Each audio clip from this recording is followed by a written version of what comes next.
Sir John A. Macdonald, a father of Confederation, the first Prime Minister of this country we call the Dominion of Canada, a legend of Canadian history, but not worthy to be memorialized in a statue out front of the City Hall of Victoria, British Columbia.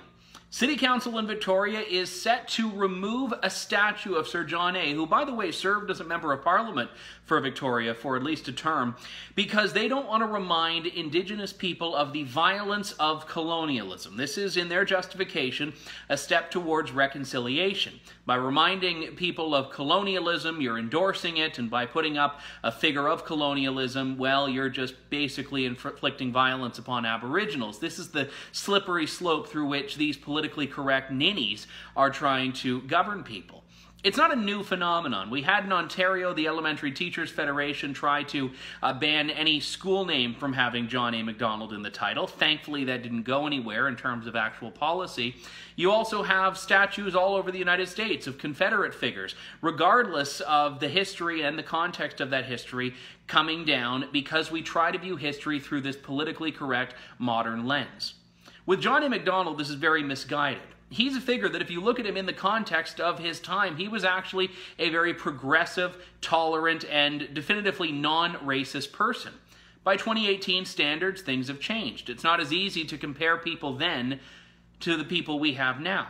And that shouldn't be the goal of history. We can celebrate the positives and the goodness, the formation of this country, while also understanding the imperfection of historic figures. That doesn't mean we need to throw the baby out with the bathwater.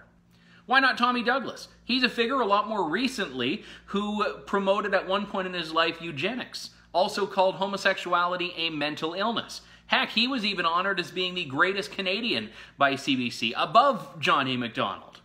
You have these other figures that if you look at the gestalt of their lives, there might be some negatives, but there is a lot more that is positive. Certainly John A. Macdonald is in that category, Wilfrid Laurier as well, and a great many of these fathers of Confederation who under the guise of reconciliation were to view as evil and not welcome in the Canadian discussion now.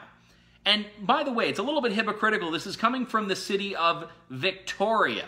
Victoria, BC, the city named after Queen Victoria, the monarch at the time John A. Macdonald was the Prime Minister. I don't see City Council lining up to change the name of the city, which is proving that this is all window dressing. And if it comes to choosing between the eradication of history or the eradication of the political correctness that is eradicating history, I would choose to eradicate the political correctness.